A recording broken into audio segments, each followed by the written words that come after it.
fois 5. Vous vous souvenez sans doute de cette parole de Jésus qui dit « En vérité, je vous le dis, dans la mesure où vous avez fait cela à l'un de ces plus petits d'entre mes frères, c'est à moi que vous l'avez fait. » Un moment, il dit ça. Nous ne sommes pas sauvés par le bien que nous faisons. Ce n'est pas en faisant de bonnes actions que nous obtenons le salut. C'est par pure grâce, un cadeau de Dieu qui nous réconcilie à lui. Cette affirmation fondamentale pour les protestants, solidement posée, il nous faut quand même ajouter une petite nuance. Nos actes ont quand même de l'importance. Une importance même capitale pour qu'on ait une vie cohérente. Pour que ce qu'on dit et ce qu'on fait, ce ne soit pas contradictoire, que ça colle. Voilà. C'est ce que Jésus affirme lorsqu'il dit qu'agir bien envers les autres, ça revient à agir bien envers lui. Agir mal envers les autres, ça revient à agir mal envers lui. Tout simplement, un disciple de Jésus ne fait pas tout et n'importe quoi. Nous prions. Seigneur, il est des jours où accueillir l'autre est au-dessus de mes forces, à cause de mon orgueil, à cause de mes peurs, à cause de mes faiblesses. Il est des jours, Seigneur mon Dieu, où respecter l'autre me paraît impossible, à cause de ses idées, à cause de son attitude, à cause de son regard. Il est des jours, Seigneur mon Dieu, où aimer l'autre me torture le cœur, à cause de ma fatigue, à cause de ma souffrance, à cause de mes limites. Seigneur mon Dieu, dans ces jours difficiles, rappelle-moi que tous nous sommes tes enfants. Et ne permets pas que j'oublie tes paroles. En vérité, je vous le dis, dans la mesure où vous avez fait cela à l'un de ces plus petits d'entre mes frères, c'est à moi que vous l'avez fait. Amen. Nous poursuivons dans la louange avec le premier chant. Ô Seigneur, je viens vers toi. Il y a 4 strophes.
Et nous prions ensemble avec les mots du psalmiste au psaume 48. Le Seigneur est grand, il est digne de toute louange. Belle est la colline, gaieté de toute la terre, le nom Sion.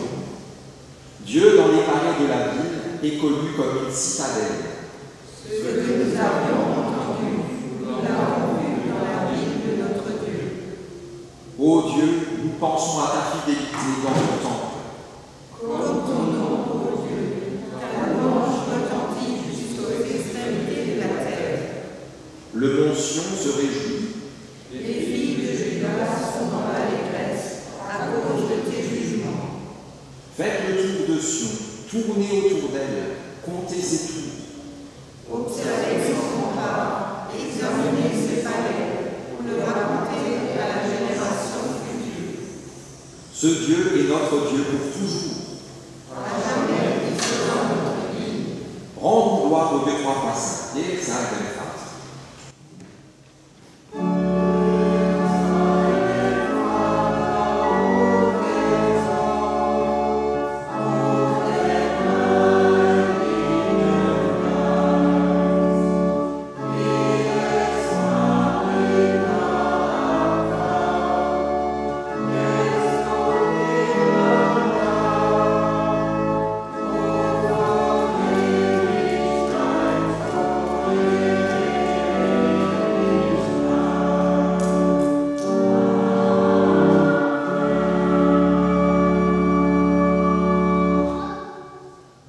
Parce que nous sommes sûrs de l'amour de Dieu pour nous, nous pouvons reconnaître devant lui ce qui nous sépare de lui.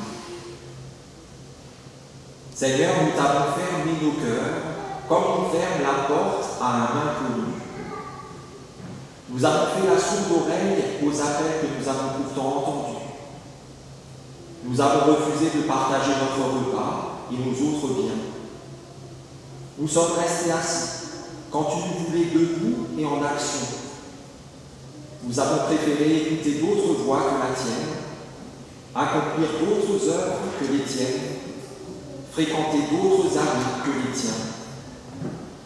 Nous ne t'avons pas reconnu là où tu étais, et nous t'avons cherché là où tu n'étais pas.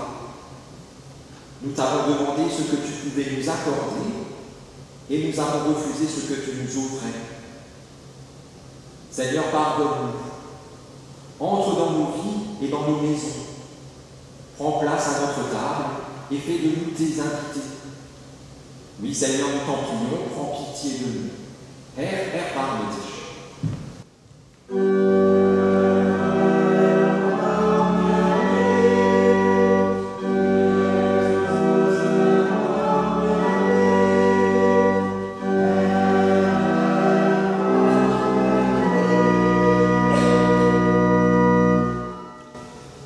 Que celui qui aime Dieu se réjouisse, car voici ce qu'il proclame à son intention par la bouche de l'apôtre Paul, qui dit ceci: vous qui autrefois étiez mauvais, vous avez été purifiés, vous avez été mis à part pour Dieu, vous avez été rendus justes devant Dieu, au nom du Seigneur Jésus-Christ et par l'Esprit de notre Dieu.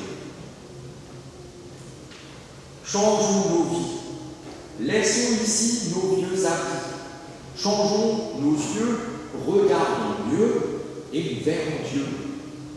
Pour lui, chacun de nous est précieux, plus précieux que la prunelle de ses yeux. C'est pourquoi Dieu nous fait renaître, laissant derrière nous nos vieux habits, pour entrer en habit de lumière dans son royaume et dans sa vie. Pour sa bonté, chantons-lui notre reconnaissance des amis du Seigneur et sa côte in der Höhe.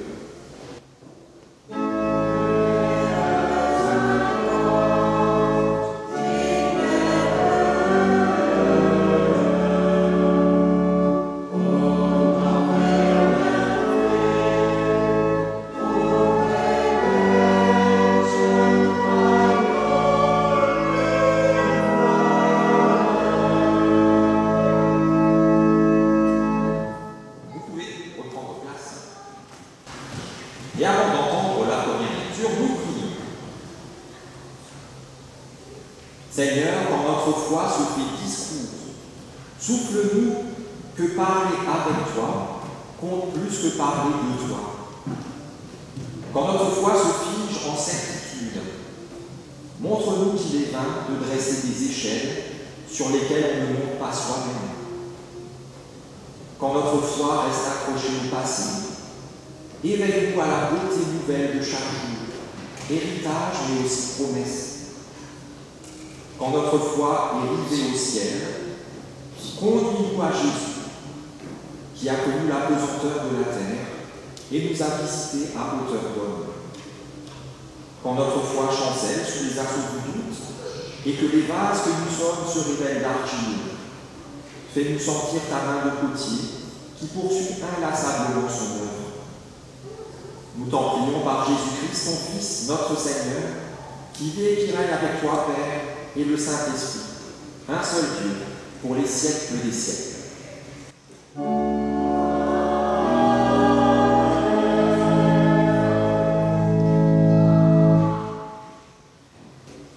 La première lecture se trouve dans Matthieu 5, versets 13 à 16.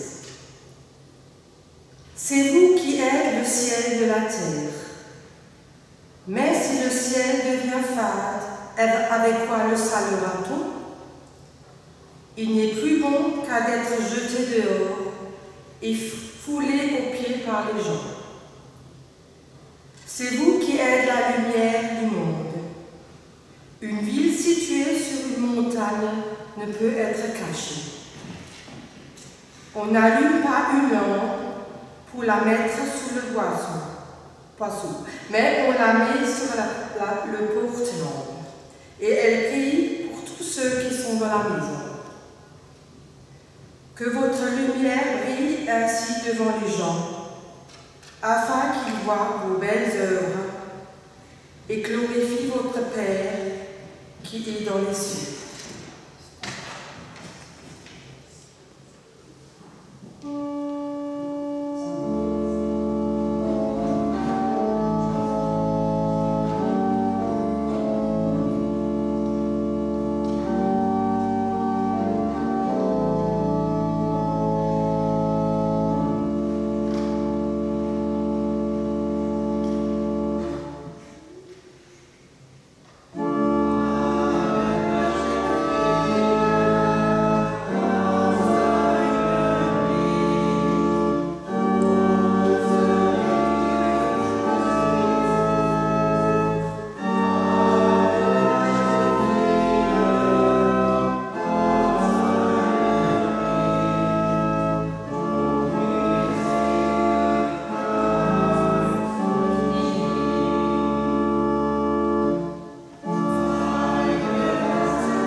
la lettre de Paul aux Éphésiens, chapitre 5, verset 9, qui rejoint la première lecture.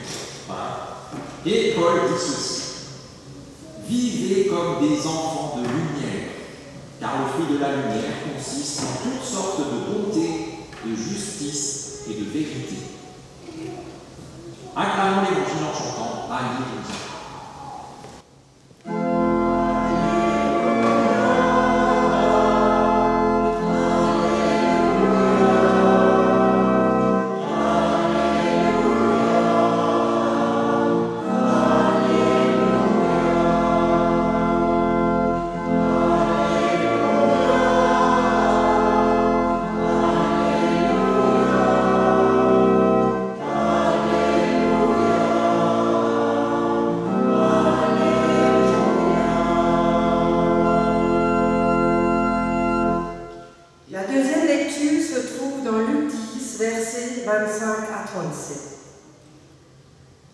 Un spécialiste de la loi se leva et lui dit, pour le mettre à l'épreuve, « Maître, que dois-je faire pour hériter la vie éternelle ?»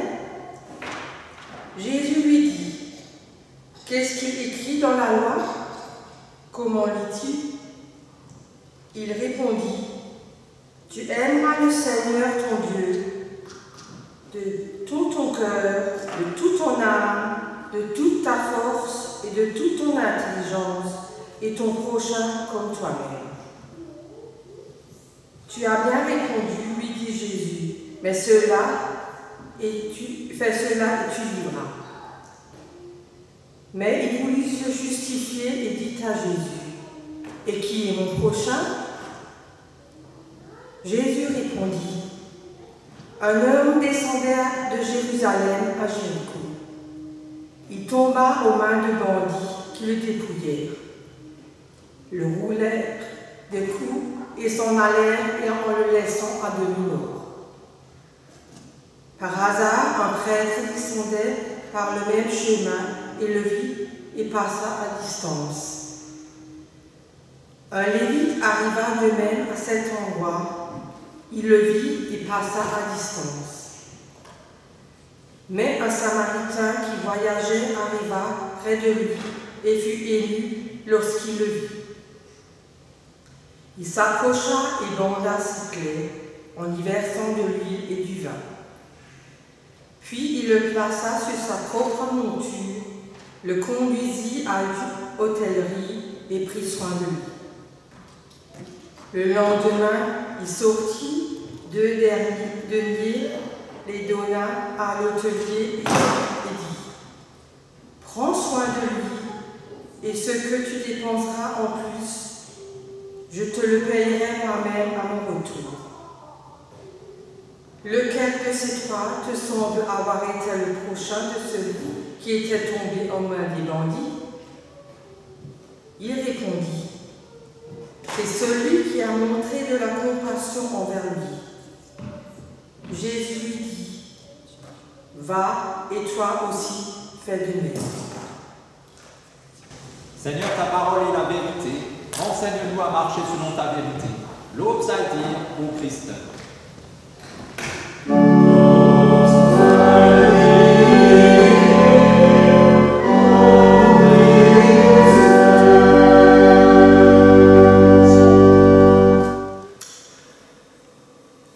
Aujourd'hui, plusieurs questions, pas forcément toujours, mais des questions. La première, savez-vous ce que c'est qu'un sportif du dimanche?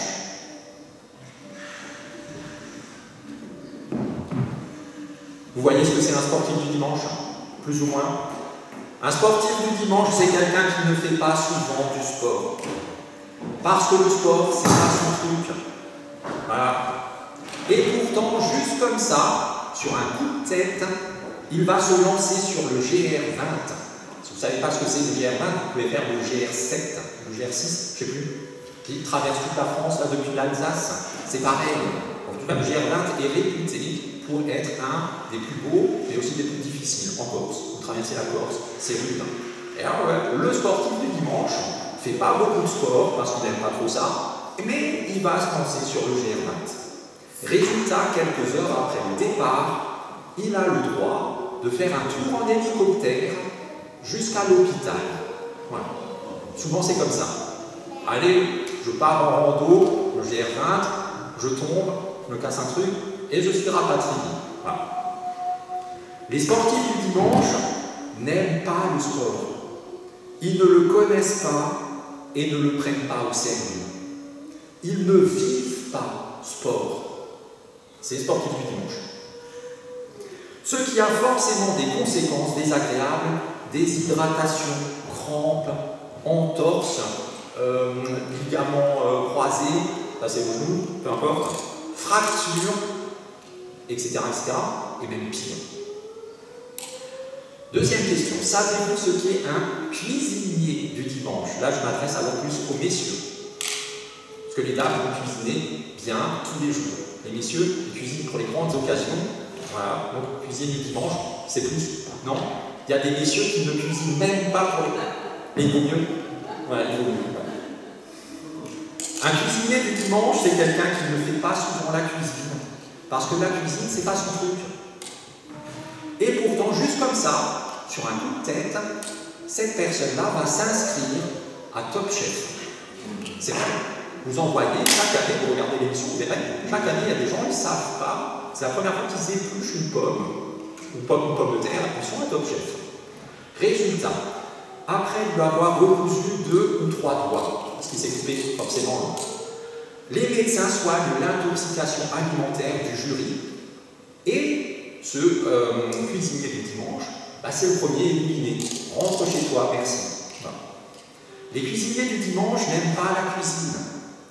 Ils ne la connaissent pas, ils ne la prennent pas au sérieux.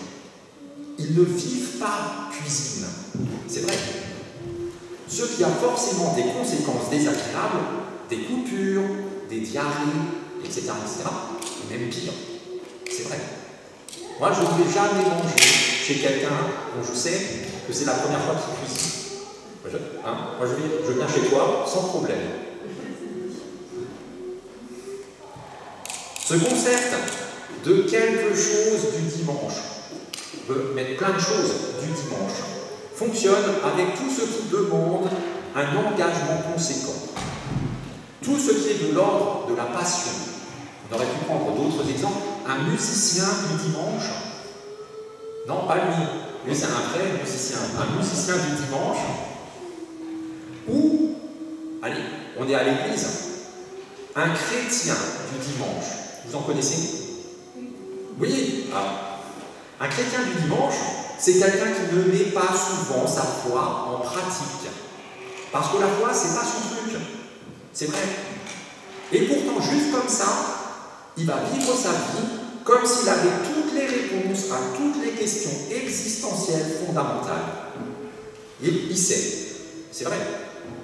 Résultat, sa vie ne brille pas autant qu'elle le pourrait, ni même qu'elle le devrait. Et sa vie passe si vite que les regrets et les remords ne manquent pas. Les chrétiens du dimanche n'aiment pas leur foi. Ils ne la connaissent pas, ils ne la prennent pas au sérieux. Les chrétiens du dimanche ne vivent pas leur foi. Ce qui a forcément des conséquences désagréables.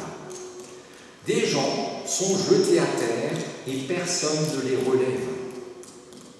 Et même pire, des gens meurent. C'est vrai.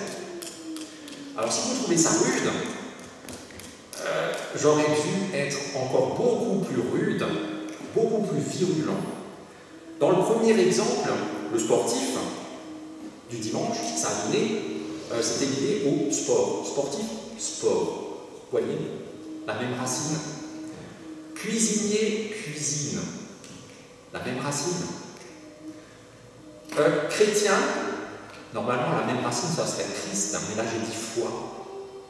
Normalement, j'aurais dû dire, les chrétiens du dimanche n'aiment pas le Christ. Ils ne le connaissent pas, ils ne le prennent pas au sérieux, ils ne vivent pas chrétiennement. Résultat, ce sont eux qui sont jetés à terre, ce sont eux que personne ne relève, etc., etc. Ce sont eux qui meurent. Alors c'est violent, c'est vrai, et je sais que vous le ressentez violemment, parce que je sais que vous savez que ces chrétiens-là, en premier lieu, c'est nous, absolument. Parce que nous n'oublions pas, nous sommes quand même de bons chrétiens, nous n'oublions pas cette autre parole de Jésus, hypocrite, ôte d'abord la poutre de ton œil, alors seulement tu verras assez clair pour enlever peut-être, si tu y arrives, la paille qui est dans celle de ton voisin. On a tout ça bien en tête, on s'occupe d'abord de nos défauts avant de chercher ceux des autres. Alors tout comme vivre en sportif, c'est avoir une hygiène de vie de sportif. On ne peut pas faire un marathon si voilà, on se lève, on prend une canette, on va au McDo et ensuite on va courir. Ça ne marche pas. Comme vivre en cuisinier, c'est avoir une hygiène de vie d'amoureux des bons aliments. Alors on revient au McDo, on ne peut pas préparer du McDo et dire je cuisine, ça ne marche pas. Vivre en chrétien, c'est avoir une hygiène de vie de foi de qualité. Alors au début du culte, il nous a été rappelé très justement que ce ne sont pas nos actes qui nous sauvent, mais la grâce de Dieu. Mais aussi qu'en tant que disciples de Jésus, nous ne pouvons pas vivre n'importe comment, même si nous ne sommes pas sauvés par ce que nous faisons de bien ou de mal. Il faut quand même faire plutôt des choses bonnes que des choses mauvaises. Alors au cœur de l'été, le temps est venu pour nous de réfléchir à notre vie et à notre foi sur la base des textes que nous méditons, les deux qu'on a entendus ce matin, mais plein d'autres que vous avez tous en tête et au cœur, de façon à tirer ce qu'il nous faut pour soigner notre hygiène de vie de disciples de Christ, pour ne plus nous contenter d'être des chrétiens du dimanche, mais des chrétiens de ce dimanche et du reste de l'année. Alors commençons sans attendre. Vous avez bien fait de venir, aujourd'hui c'est vous qui bossez, c'est pas grave, moi j'ai fini. Ensemble, rappelons, pour que ceux qui sont à la maison, rafraîchir la mémoire de ceux qui nous regarderont sur YouTube, les indications, les conseils, les commandements de Jésus que vous avez en tête, parce que vous les avez lus, appris par cœur au caté, Jean, psaume 23, dehors. Non, à l'époque, je ne faisais pas le psaume 23, tu as de la chance, Voilà. Vous en connaissez plein. Que nous dit Jésus de faire ou de ne pas faire? Voilà. Je vous écoute ça. J'en ai noté quelques-uns pour au cas où vous seriez trop timide pour parler. Votre premier, peut-être, je ne sais pas, votre verset de confirmation, si c'est même si ce n'est pas dans un des évangiles, même si ce n'est pas Jésus dit, je suis sûr que c'est lui qui l'a dit. Allez-y. C'est celui du jour, vivez en enfant de lumière. Et ben voilà, c'est Paul qui dit ça, mais il reprend exactement ce que Jésus dit. Donc, vivez en enfant de lumière. Et qu'est-ce que ça veut dire concrètement pour nous? Essayer de faire le bien, de respecter l'autre. Ouais. Respecter l'autre, faire le bien, c'est déjà deux grandes choses à avoir en tête pour vraiment briller.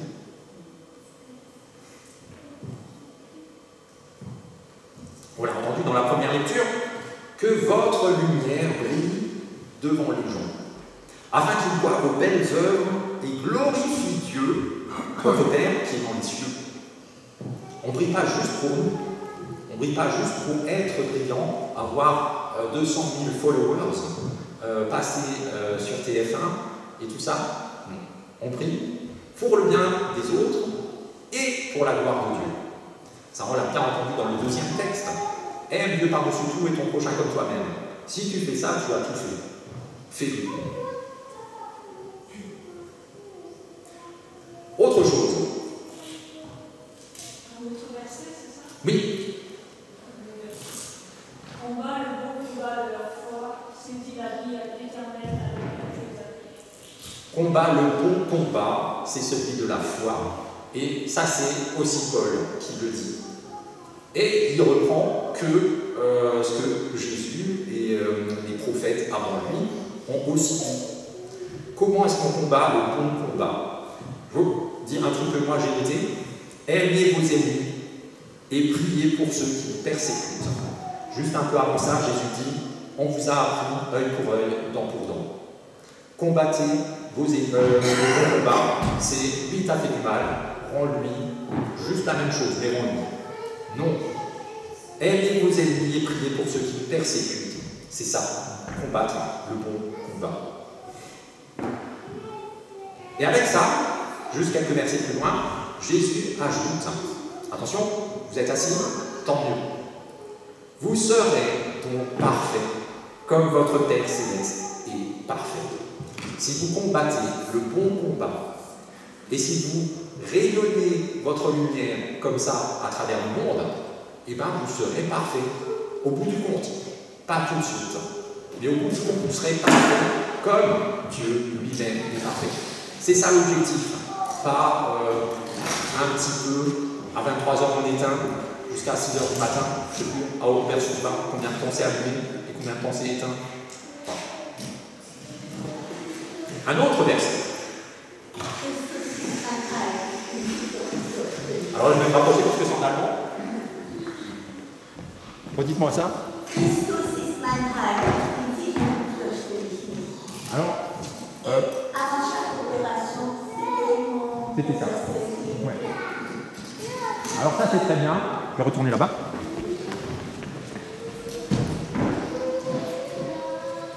Il n'y a pas de...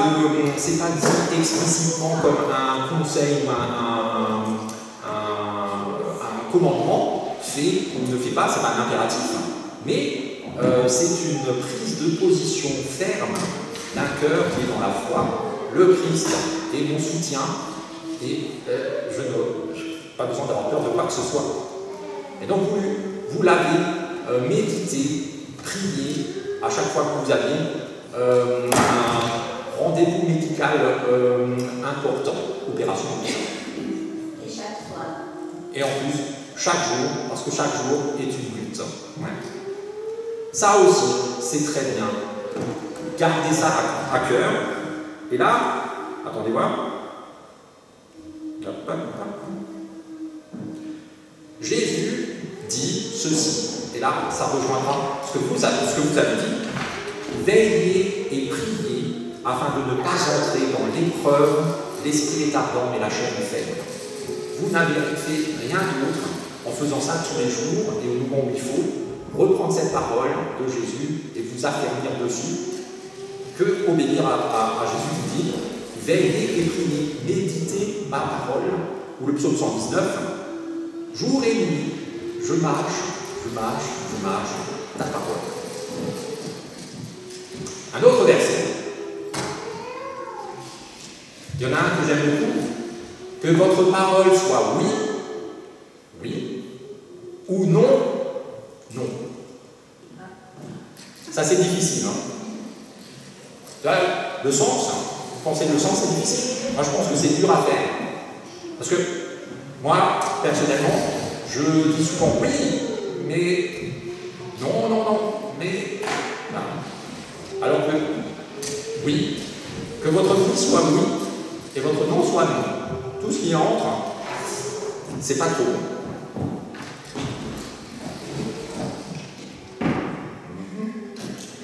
Un autre que j'aime bien, vous me coupez si jamais vous voulez dire le vôtre.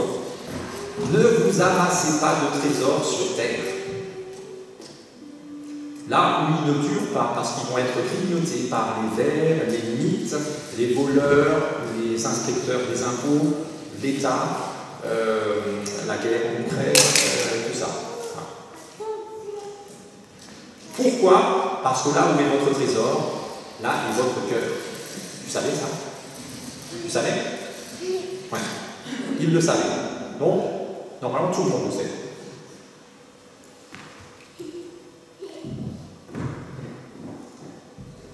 Quelqu'un d'autre? Sinon, j'en ai encore 3-4. Ne vous inquiétez donc pas du lendemain, car le lendemain s'inquiétera de lui-même. Qui met ça en pratique ici? Levez la main. Non, ne levez pas la main, parce que vous mentirez. Pourtant, c'est un truc qu'on connaît par cœur. Est-ce qu'on le fait? Comment est-ce qu'on veut faire ne pas rendre le mal aux autres? Comment est-ce qu'on veut faire ça si on n'arrive même pas à ne pas s'inquiéter pour le lendemain? C'est impossible.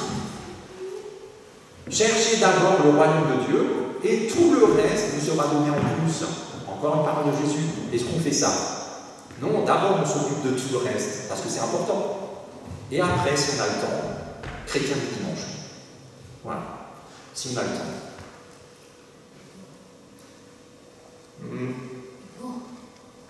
Tu veux venir ici? Tu vois mieux de là? C'est bien. Tout ce que vous voulez que les gens fassent pour vous, faites-le vous aussi pour eux. Ou faites le même d'abord pour eux.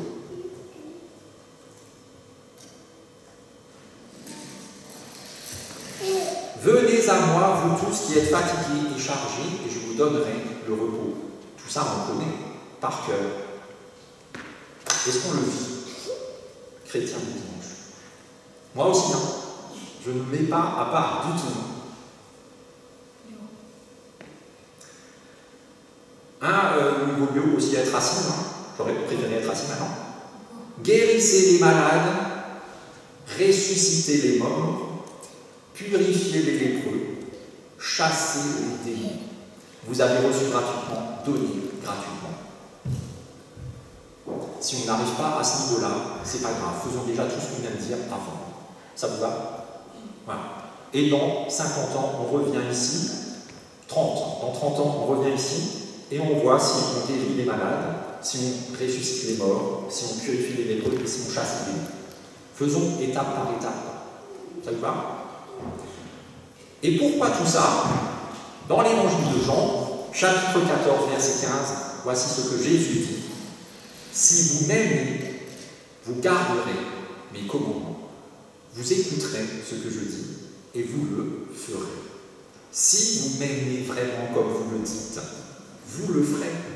Il n'y a même pas à réfléchir.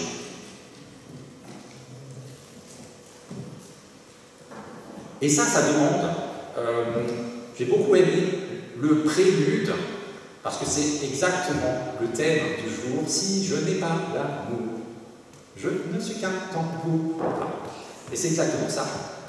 Autant pour Dieu et pour les uns pour les autres, autant avec ce dernier verset que je vous propose, moins que quelqu'un en proposer un autre. Si vous m'aimez, Jésus dit, si vous m'aimez, vous ferez ce que je dis. C'est vrai. Voilà. Donc, pour continuer sur ce chemin de progression, nous allons par le chant, après l'interlude, confier nos âmes à Dieu. C'est le meilleur moyen pour avancer proprement. Amen. Il a trouvé. Amen.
Tu t'es fait nôtre et tu nous as fait tiens.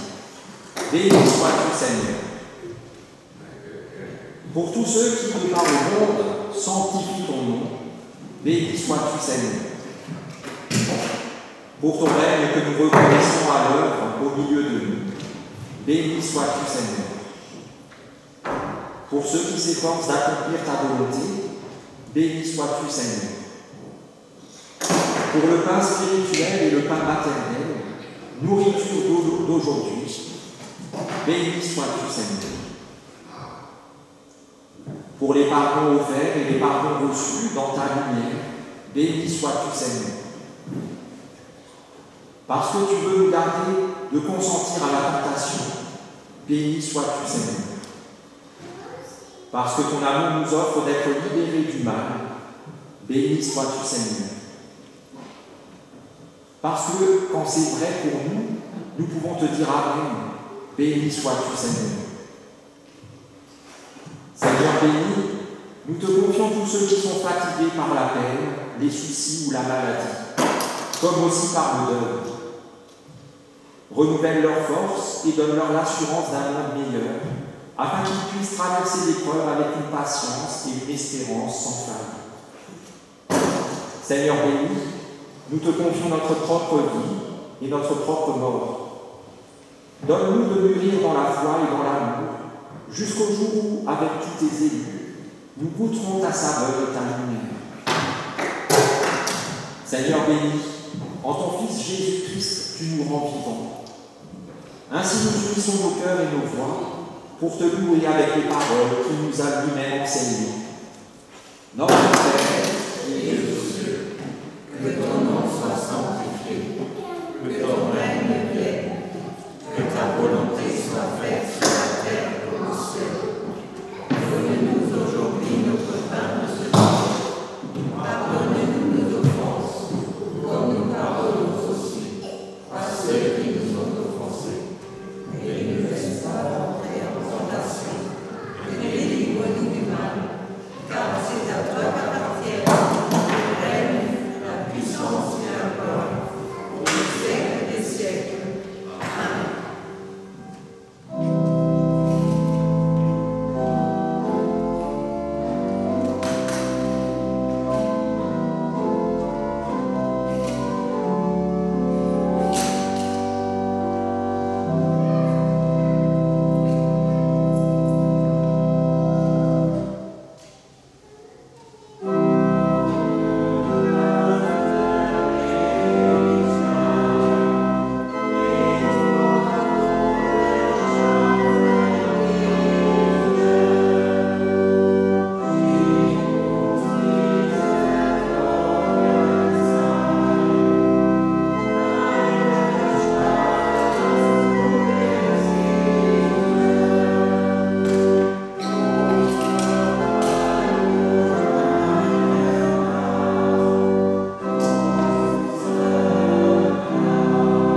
Allons dans cette journée et dans nos vies, forts de cet encouragement à être nous aussi savoureux et lumineux, en tout temps et en tout lieu, en parole et en acte, pour la gloire de Dieu.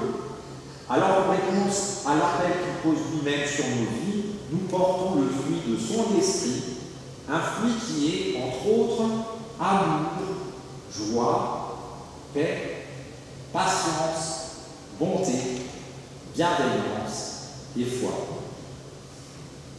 Et qu'ainsi Dieu notre Père, par son esprit, vous accompagne et vous conduise, qu'il vous affermisse dans son alliance éternelle, en Jésus-Christ son Fils, notre Seigneur. Et soyez bénis, vous êtes bénis. Amen.